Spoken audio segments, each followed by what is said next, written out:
kuma wajibi ne mai ba Allah subhanahu wata'ala godiya mai tarin yawa akan ni'imominsa da ba za mu kirgawa ba. A tsakanin lokacin da muka yi karatu na ƙarshe a Lagos da yanzu gashi Allah ya dawo da mu a wannan gida, wanda da ba mu fara karatun nan ba, muna yi a cikin iyali lokaci-lokaci, musamman da azumi ko idan an je Saudi Arabia, amma duk abin da Allah ya alkhairi ne, kuma cikin alkhairin abin da mu muka samu a wannan dan hutu da muka yi shine wannan karatun ya zama abu wanda za mu ci gaba da amfanarsa, kuma mutane da dama ta hanyar rediyo da Facebook wanda da ba san muna yi ba za su samu amfana, duk da cewa da mun ji nauyin mu shiga tun da mu ba malamai bane, ba aikin mu bane, amma a matsayin mu dai na almajirai da yan uwan almajirai muna taimakawa juna wajen ƙara fahimtar ya zama kyautata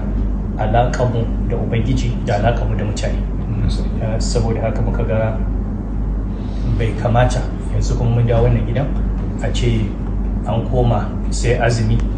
ko sai lokaci da iyali ba, tunda dai an saba a ci gaba a dora. Allah ya sa ya zama sunna a gidan, ya zama duk waɗanda za su shiga gidan da zama mutane da za su iya ba da wata gudunmuwa ta fuskar ilimi da al'umma wanda zai amfani al'umma. Saraka muna wa Allah godiya cikin godiyar da makaranta Fatiha da Alam Nashrah, gode wa Allah akan ni'imominsa da sauki da ya kawo mana bayan tsanani, da yalwata mana zukata, da ya dauke mana nauyi da ya yi. Fatiha da Alam Nashrah.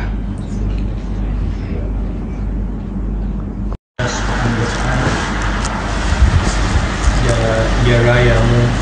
cikin lafiya, ya sake haɗa mu a rana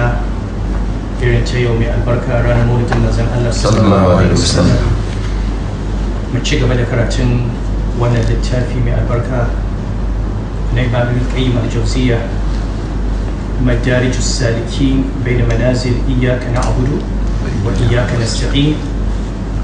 wanda kamar yadda aka sani sharhi ne na littafi na sufanci Manazilus Sa'irina, wanda